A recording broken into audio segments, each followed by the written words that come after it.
Mesdames et messieurs, bonsoir. Le président de l'Assemblée nationale entame une tournée en forêt. À Kisidougou, les populations sont sorties pour manifester leur soutien aux actions du chef de l'État. Aménagement de la cité de Lambani, des engins lourds sont mobilisés pour le démarrage effectif des travaux. Des milliers d'emplois sont prévus. Demain 20 mars, journée internationale de la francophonie. En Guinée, la projection des films francophones prévue durant 3 jours à Conakry, dans les grandes villes du pays.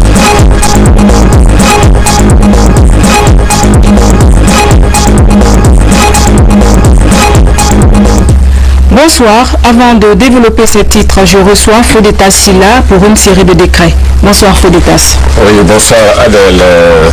Décret D 2014-051 PRG SGG portant prorogation de la période du 3e recensement général de la population et de l'habitation. Le président de la République décrète. Article 1er. Le 3e recensement de la population et de l'habitation se poursuivra sur l'ensemble du territoire jusqu'au mercredi 2 avril 2014. Article 2. Le ministre d'État chargé de l'économie et des finances, le ministre d'État chargé des affaires étrangères et des Guinéens de l'étranger, le ministre du Plan, le ministre de l'administration du territoire et de la décentralisation, le ministre de la Sécurité et de la Protection civile, le ministre de la Communication et le ministre délégué à la Défense nationale sont chargés, chacun en ce qui le concerne, de l'application du présent décret. Article 3. Le présent décret qui prend effet à compter de sa date de signature sera enregistré et publié au journal officiel de la République. Conakry le 19 mars 2014, professeur Alpha Condé. Décret D 2014-052 PRG SGG portant nomination du gouverneur de la ville de Conakry. Le président de la République décrète. Article 1er. M. Soriba Sorel Kamara, précédemment secrétaire général du ministère de l'élevage et des productions animales, est nommé gouverneur de la ville de Conakry en remplacement du commandant Sekouresko Kamara appelé à d'autres fonctions. Article 2. Le présent décret qui prend effet à compter de sa date de signature sera enregistré et publié au journal officiel de la République. Conakry le 19 mars 2014, professeur Alpha Condé. Adèle. Merci Fodetas. On reste dans les couloirs de la présidence avec ce message départ à sa sainteté le pape François, cité du Saint-Siège. Votre sainteté, il m'est particulièrement agréable de vous exprimer au nom du peuple de Guinée et de son gouvernement de nos très sincères félicitations à l'occasion de la célébration de la fête patronale du Saint-Siège. Je saisis cette heureuse circonstance pour vous réaffirmer ma ferme volonté d'œuvrer avec votre sainteté à la diversification et à l'approfondissement des relations d'amitié et de coopération entre le Saint-Siège et la République de Guinée. Permettez-moi, sainteté, de vous exprimer ma gratitude et celle de mon gouvernement pour les multiples efforts consentis par le Saint-Siège pour le maintien de la paix à travers le monde. Puisse Dieu continuer à vous éclairer et à vous guider au service de l'humanité. Veuillez agréer, sainteté, l'assurance de ma très haute considération. Signé professeur Alpha Condé, président de la République. Et puis, le chef de l'État, professeur Alpha Condé, a reçu en audience le directeur général de la compagnie financière africaine Cofina. Il était venu présenter la filiale de son institution au chef de l'État. Compte rendu, Abdelkarim Condé. La filiale Cofina Guinée, compagnie financière africaine Guinée, a été inaugurée vendredi dernier ici à Conakry. Une cérémonie qui a regroupé un beau monde de cercle de finances en Guinée. Cette institution financière se focalise sur les petites et moyennes entreprises et les entrepreneurs et micro-entrepreneurs. M. Jean-Luc Kokonan, directeur général de la compagnie financière africaine, a rassuré le président de la République de la disponibilité de son institution à coopérer avec la Guinée dans l'intérêt des deux parties après la présentation de la filiale. Nous avons déjà commencé les différentes pistes de collaboration en mettant en place des politiques d'épargne et de crédit pour les plus petits porteurs. Aujourd'hui, beaucoup d'entreprises, de grandes entreprises trouvent des financements. Par contre, il est extrêmement difficile pour des petites et moyennes entreprises, des entrepreneurs, des jeunes, des associations de femmes de trouver des financements pour leur permettre eux aussi de participer au développement économique. Nous allons procéder dans les plus brefs délais à des ouvertures dans les différentes provinces aujourd'hui, de façon à pouvoir faire un maillage global du pays dans un délai assez rapide. Cette coopération en Sud-Sud est l'une des priorités des autorités guinéennes.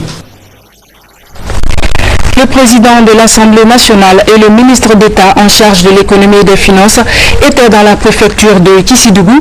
Ils sont allés sensibiliser les populations pour une paix durable dans la région. Par ricochet, expliquer l'importance de l'unité nationale en Guinée. Les citoyens se sont fortement mobilisés pour manifester leur soutien aux actions du chef de l'État, professeur Alpha Condé. Compte rendu, Sekou Souma.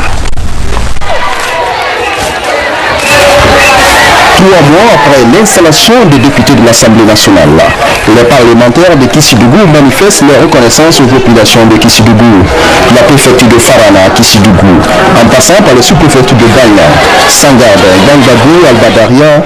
Les messages sur la situation socio-économique et politique du pays étaient au cœur de la rencontre. Appel a été lancé à la population pour œuvrer aux côtés du président la réussite de son programme de société. Nous avons fait le déplacement avec tous les dignes fils de Kissidougou qui sont à Conakry pour venir encore une fois remercier les populations de Kissidougou pour le soutien qu'ils n'ont cessé d'apporter d'abord au président de la République et ensuite au parti RPG Arc-en-Ciel. Mais également lancer un message, bien sûr de satisfaction, mais de soutien continu aux actions du président de la République, le professeur Alpha Condé, à la mobilisation totale pour les autres échéances. À tous les niveaux, on a été accueillis comme les enfants de Farana presque, mais les enfants de Kissidougou. Et je puis vous dire que moi j'étais très impressionné par la qualité de l'accueil. C'est pour cette raison que nous remercions tout Kissidougou. Les citoyens de la cité de Kissi-Kabaketa apprécient l'acte de leur député. Vous savez qu'il est de Kissidougou, maintenant il est le président de l'Assemblée nationale, donc de tous les Guinéens, sur le plan législatif. Ce qu'on peut lui dire, c'est accompagner aussi le président dans son programme de société. Il a un grand projet pour la Guinée, sur le plan politique, c'est l'accompagner dans sa lutte pour asseoir une vraie démocratie. Les élections communautaires présidentielles se profilent à l'horizon. Conscientes des enjeux de ces échéances, les populations de Kissidougou promettent de resserrer les rangs pour donner une victoire au RPG Arc-en-Ciel. À Conakry, les élèves d'un lycée public sont sortis dans la rue ce mercredi. Ce mouvement s'est répandu dans d'autres écoles de la banlieue de Conakry. Ils protestent contre l'affectation des proviseurs, censeurs et autres responsables de leurs établissements à l'intérieur du pays. Le gouvernement condamne vivement cette attitude. Albert Damontan Camara, porte-parole du gouvernement, est au micro de Cheikh Sanko. Il semblerait que ce soit parce que un certain nombre de cadres administratifs de ces écoles, du personnel d'encadrement et d'enseignement, aient été mutés ou changés à la faveur d'une décision administrative qui a touché plusieurs écoles. Il semble que certains élèves, dans certains établissements, n'aient pas accepté ce mouvement administratif. C'est l'occasion pour moi, en l'absence du ministre Kourma, d'adresser un message à ces élèves qui ne se trompent pas de combat, qui ne se trompent pas de priorité. Cet acte administratif a touché plusieurs écoles. Je me suis renseigné auprès du ministère de l'enseignement préuniversitaire avec les cadres.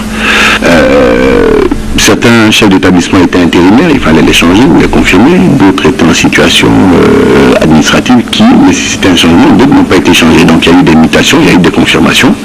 C'est pas par rapport à la durée qu'il a marqué dans l'établissement, c'est par rapport à un certain nombre d'actes qui ont été posés, c'est par rapport à la promotion qu'on a donnée à de nouveaux directeurs, c'est par rapport au rajeunissement de l'administration. Il y a énormément de raisons que seul maîtrise et dont seul est responsable le chef du département et son cabinet. Que des élèves disent nous n'avons pas suffisamment de chaises, par exemple, ou bien le professeur n'est pas venu à l'heure, ou bien le toit fuit, je peux le comprendre. Qu'ils disent nous ne sommes pas d'accord parce que nous changeons tel professeur ou tel proviseur ou tel censeur, ça me semble sortir de l'entendement. Et je le répète, ce message s'adresse d'abord et surtout aux élèves, mais également et surtout aux parents d'élèves. J'appelle ici à la responsabilité des parents d'élèves que chacun prenne conscience de ses responsabilités et de la limite de ses responsabilités. Il faut qu'on arrête dans ce pays de penser que tout se revendique et que tout se revendique dans la rue. Il n'appartient pas à ces élèves-là qui sont en train de chercher à se former dans la vie de régler des questions qui n'appartiennent pas à à leur nombre, à leurs compétences et à leur compréhension. En tout état de cause, il est hors de question que l'État cède au chantage de la rue et que l'État cède à des revendications qui ne sont pas opportunes et qui n'appartiennent pas à la catégorie qui veut les revendiquer. Immigration clandestine, le gouvernement guinéen s'est opposé au rapatriement forcé de 27 de ses compatriotes résidant en Belgique, une position pour protéger ses citoyens partout où ils se trouvent. Suivez un extrait de la déclaration du ministre d'État des Affaires étrangères. François Lousenifal est au micro de Marthe Mourat Camara. Nous, en tant que gouvernement, qu'est-ce que nous avons? Quelle est notre responsabilité? Notre responsabilité, c'est de faire en sorte que nous assumions la protection de tous nos compatriotes vivant à l'étranger. Cela fait partie d'ailleurs du travail du ministère des Affaires étrangères et des Guinéens de l'étranger, la protection de nos compatriotes vivant à l'étranger. Donc, sur ce sujet, qui est un sujet important, il faut également dire qu'en dépit de cette position du gouvernement de protéger nos concitoyens, nous sommes tenus aussi au respect de certains engagements que nous avons signés avec les gouvernements étrangers. Il y a quelques années, la Belgique et la Guinée ont signé un mémorandum d'entente concernant donc la gestion de ces Guinéens. Et il se trouve aujourd'hui que la question est au cœur du débat, aussi bien à l'intérieur ici que dans les relations entre la Belgique et la Guinée. Et nous essayons, nous, de faire en sorte que nous puissions régler cette question par les voies pacifiques. Parce qu'un bras de fer n'est pas à souhaiter. D'un côté, nous savons que la présence de nombreux étrangers sur le territoire de notre pays pose des problèmes intérieurs, tout comme aussi le rappel ou le renvoi massif de Guinéens dans notre pays pose aussi d'autres problèmes. Nous essayons donc avec les autorités belges de faire en sorte que nous puissions nous entendre. Dans le mémorandum d'entente qui a été signé avec la Belgique, il était souligné que les gouvernements encouragent leurs compatriotes vivant en situation irrégulière dans ces pays à rentrer par la voie pacifique, par leur volonté, donc ce qui veut dire le rapatriement volontaire. Et l'Organisation internationale de la migration a été mise à profit pour que ces Guinéens qui acceptent de rentrer de leur propre gré puissent bénéficier d'un montant qui puisse leur permettre d'être réinsérés en Guinée. Et nous essayons de jouer avec toutes ces facettes. D'abord, des négociations avec le gouvernement belge pour que le maximum de Guinéens résidant en Belgique puissent être régularisés dans leurs demandes. Et si le gouvernement belge estime que ces personnes-là ont été déboutées, il faudrait que ces gens, nous prenions des mesures pour assurer le retour de nos compatriotes, mais dans des conditions de dignité. Et nous insistons sur cet aspect, qu'on les ramène de façon de dignité dans notre pays. Lancement des travaux d'aménagement des bras de mer et des rivières artificielles sur le site de Lambaye. Les engins lourds sont mobilisés pour le démarrage du chantier. Le projet sera réalisé par une entreprise chinoise à hauteur de 30 millions de dollars américains pour un délai contractuel de 18 mois. Reportage Moussa Bangoura. La présence des engins lourds ici annonce le démarrage des travaux d'aménagement hydraulique de la nouvelle cité de Lambaye. Après les travaux de remblayage qui ont duré 3 mois, l'heure est au calibrage des bras de mer en faveur de la réalisation des rivières artificielles. Financé par l'entreprise chinoise Mar Grandiosio à hauteur de 30 millions de dollars US. Cette étape du projet va s'étendre sur un délai contractuel de 18 mois.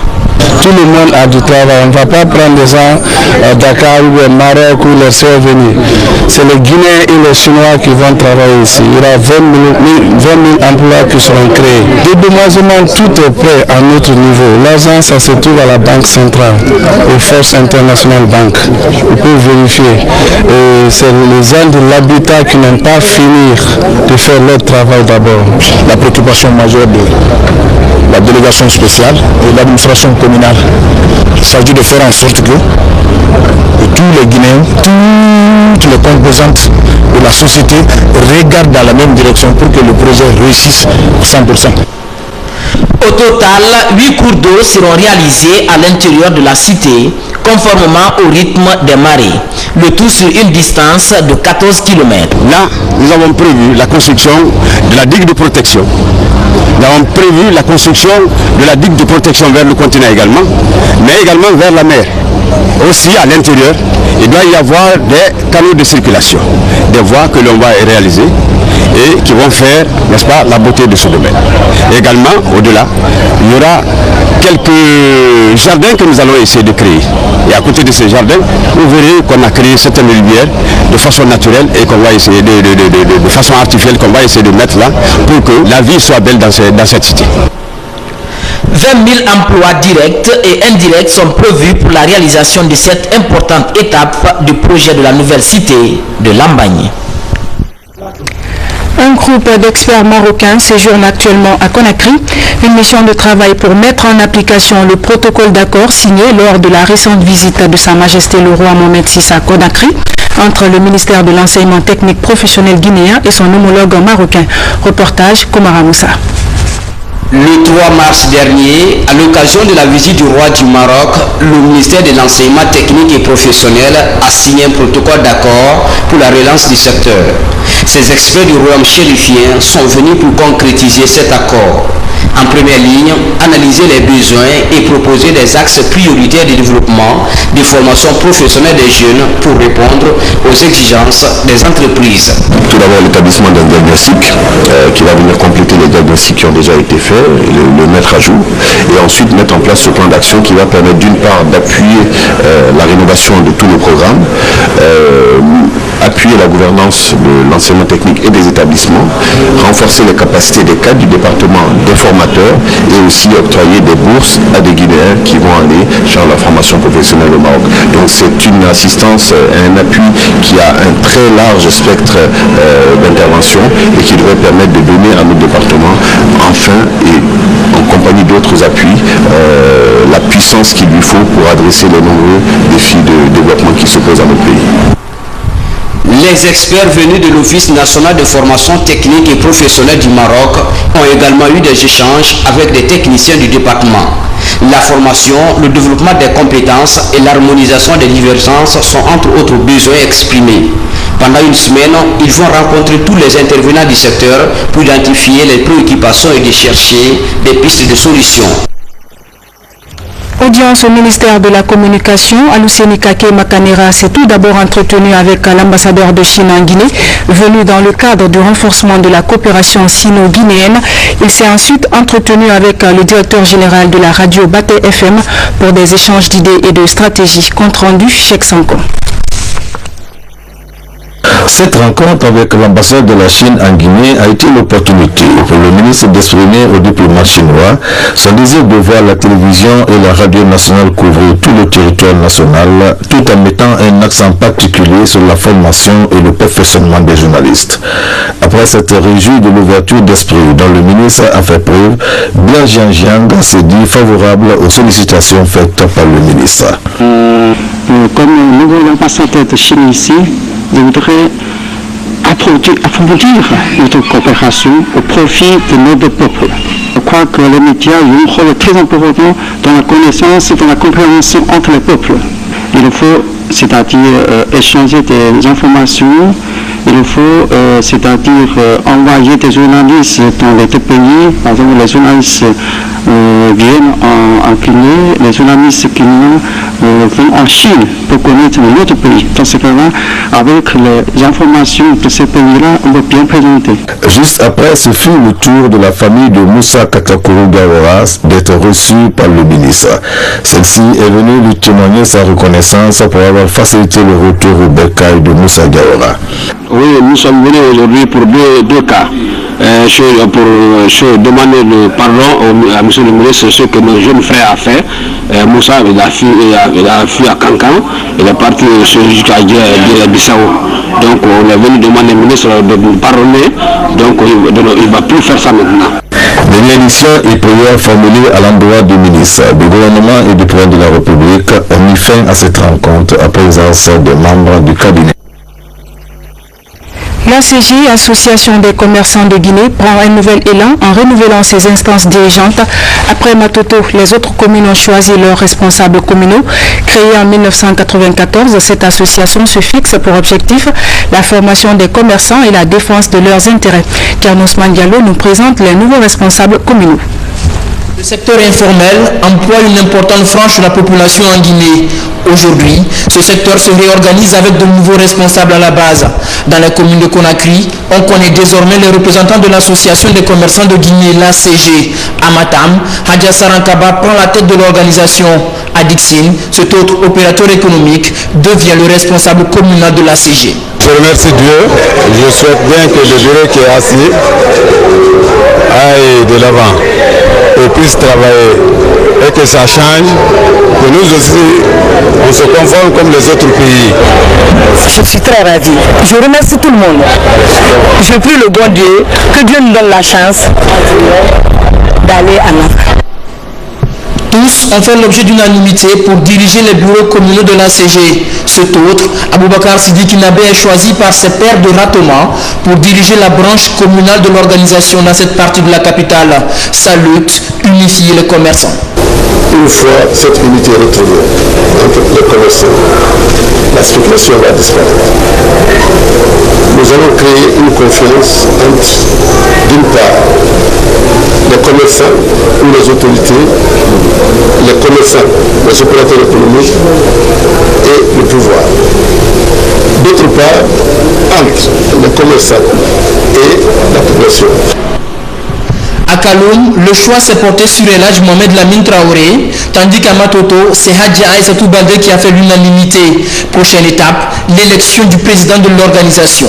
Les bureaux élus vont se retrouver, donc le collège des bureaux va se réunir pour pouvoir élire un bureau exécutif et un président à sa tête qui sera le président de l'association des commerçants de Guinée et qui aura la légitimité de parler au nom des commerçants de Guinée. C'est en 1994 que l'association des commerçants de Guinée a été créée. Depuis, elle œuvre pour la défense des intérêts des commerçants. Page santé, une maladie inconnue sévit actuellement en région forestière, précisément à Guékédou et à Macenta. Au total, 33 cas, dont 23 décès sont signalés dans ces deux préfectures.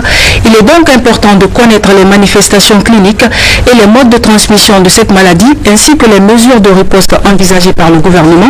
Une mission de contrôle et d'investigation du ministère de la Santé et de ses partenaires est actuellement dans la région pour rassurer la population. Reportage Soré de Guerra.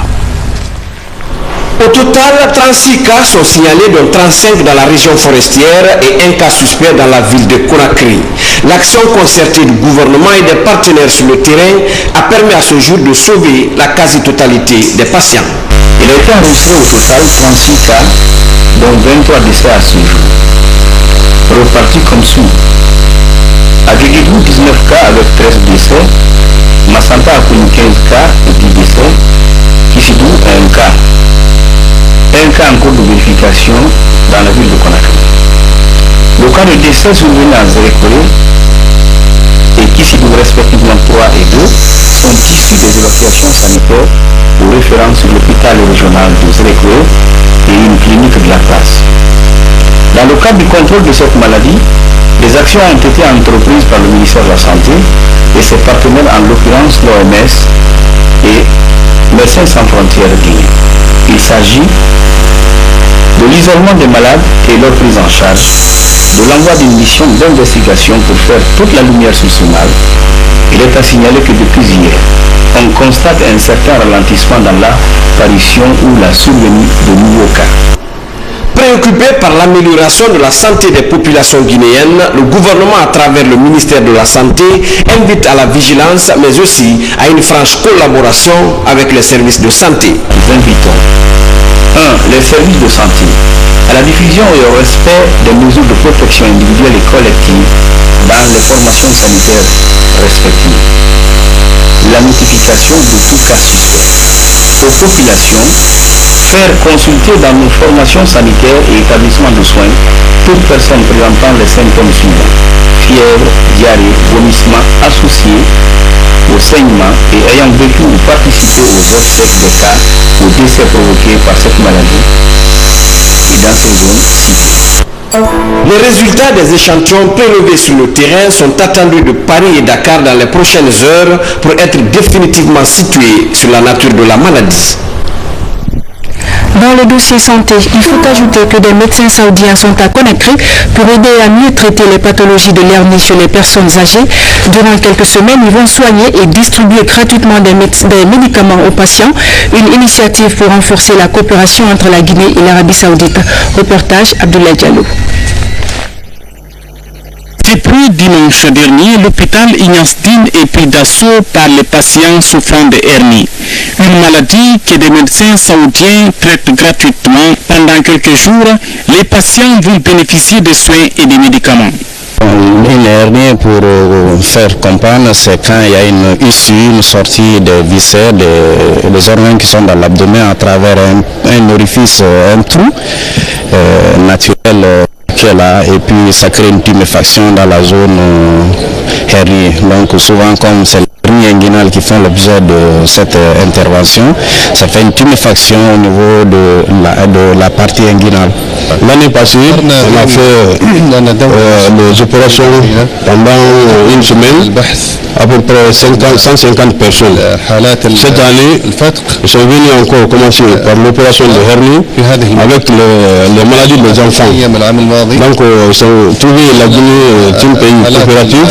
C'est pour ça qu'ils vont continuer avec nous et c'est pour ça qu'ils vont progresser leur mission médicale en Guinée. Les cas les plus compliqués sont traités, d'autres opérés. Dans le bloc opératoire, des médecins guinéens et saoudiens s'activent pour répondre aux besoins des patients. Quand je suis arrivé, ils m'ont soigné sans que j'en souffre. On ne m'a pas retiré d'argent. Je suis d'abord parti m'inscrire. Ils m'ont ensuite prélevé du sang. Une coopération sanitaire saluée par les responsables de la chirurgie générale de l'hôpital Ignace Dine. C'est un grand bénéfice pour beaucoup de nos populations qui n'ont pas le moyen, je répète, de s'offrir ces soins. De l'autre côté, je crois que le grand bénéficiaire aussi, c'est l'ONG qui a entrepris d'avoir ces échanges. Parce que ceux qui viennent dans l'équipe apprennent beaucoup au contact de notre équipe. Des médecins guinéens spécialistes en chirurgie s'apprêtent à effectuer un voyage d'échange en Arabie Saoudite. L'action consiste à renforcer la coopération sanitaire entre les deux pays. Célébration demain du 44e anniversaire de la Journée mondiale de la francophonie. En prélude de cette journée, le ministre d'État aux Affaires étrangères et des Guinéens de l'étranger a fait une déclaration que je vous invite à suivre. François Lucénifal est au micro de Marthe Mourat Camara. En célébrant ses 44 ans d'existence sous le thème Francophonie et jeunes talents, cette organisation internationale qui regroupe en son sein 77 États membres et observateurs entend susciter les jeunes vocations afin de révéler les jeunes talents pour s'adjoindre leurs compétences. En dédiant le présent anniversaire à la jeunesse, maillon essentiel du devenir de l'humanité, la francophonie consacre donc la détermination résolue des États membres à donner une meilleure chance à cette frange importante de la société pour lui permettre d'appréhender avec sérénité son futur et de le façonner. C'est justement dans cette optique que le gouvernement guinéen, conscient de l'efficacité de sa couche juvénile, s'inscrit dans cette dynamique en créant des conditions propices pour son épanouissement afin de garantir ses droits au savoir et à la formation ainsi que son accès à des emplois décents. La politique de modernisation et de rajeunissement de l'administration publique témoigne de cette volonté du chef de l'État, le président Alpha Condé, de rendre à la jeunesse la place qui lui revient dans la construction de la Guinée nouvelle. Pour permettre à nos jeunes de bâtir le monde de leur espérance, notre organisation doit raffermir son unité dans un climat de paix, de sécurité et de progrès démocratique. Ce ce qui dénote à suffisance la volonté politique des États membres et observateurs de faire du français la langue de communication et un facteur de rapprochement des peuples autour d'un idéal commun. Au seuil de cette 45e année de notre organisation, je tiens à réaffirmer l'attachement de la Guinée aux valeurs qui sous-tendent ce merveilleux outil des relations internationales et à saluer son implication positive dans la finalisation de la transition et le développement socio-économique du pays. Dans le même registre, le Festival international du film francophone a été lancé hier. À Conakry, l'événement est marqué par la projection du film Le sourire du serpent du cinéaste guinéen Mama Keïta. Les projections sont prévues durant 3 jours à Conakry et dans les grandes villes du pays. Salouba.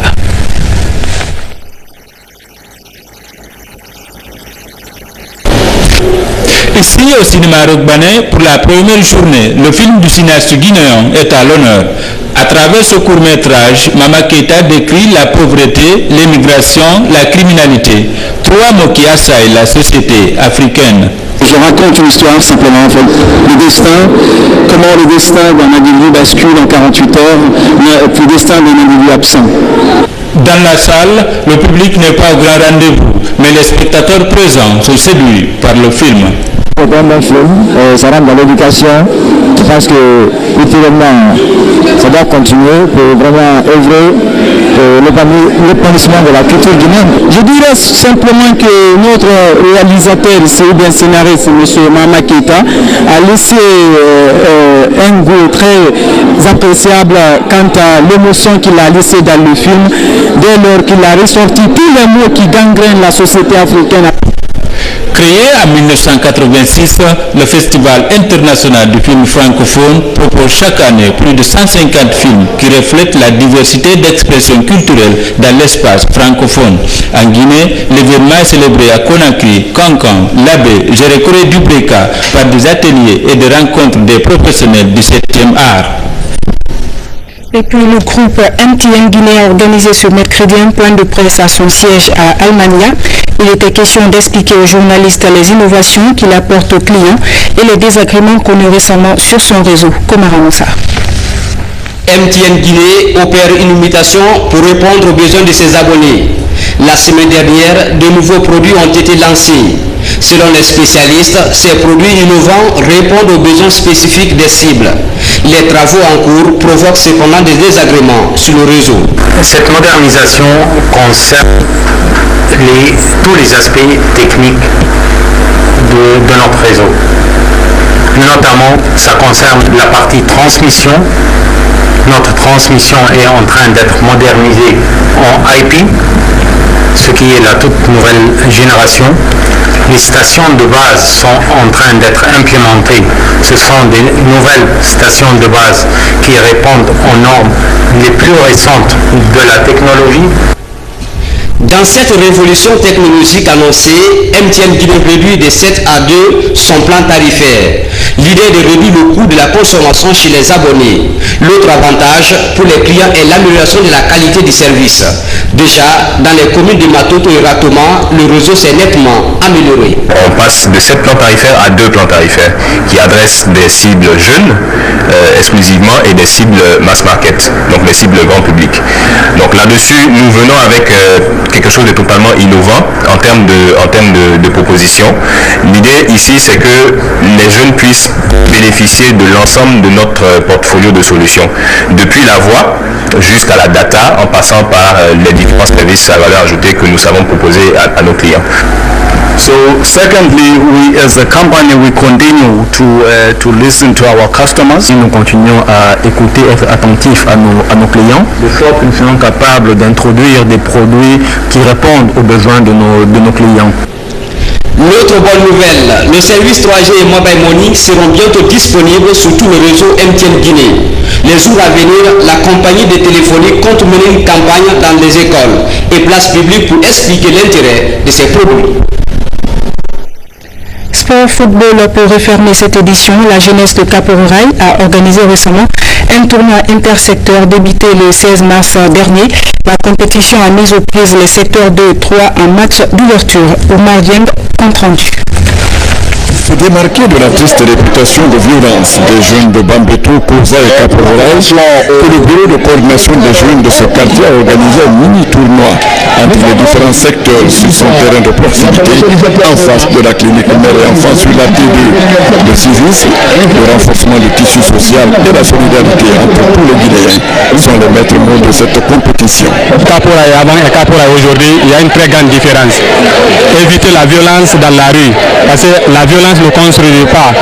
Nous voulons montrer un exemple aux autres quartiers qui sortent pour vraiment faire la casse, pour leur dire que la jeunesse de Caporal est très intelligente. Les jeunes de Caporal savent ce qu'ils veulent. Ils veulent construire notre quartier dans l'union, dans la paix, dans une solidarité. Un match d'ouverture très serré entre les secteurs 2 et 3 a marqué le début de cette retrouvaille. C'est l'épreuve des tirs au but qui a départagé les deux équipes sur une victoire du secteur 2. Score, un pénalty transformé contre 0. La finale est prévue le dimanche 6 avril 2014 à partir de 15h. Voilà, mesdames et messieurs, c'est la fin de cette édition à tous. Merci de l'avoir suivi. Très bonne soirée en compagnie des programmes de la télévision nationale. À demain.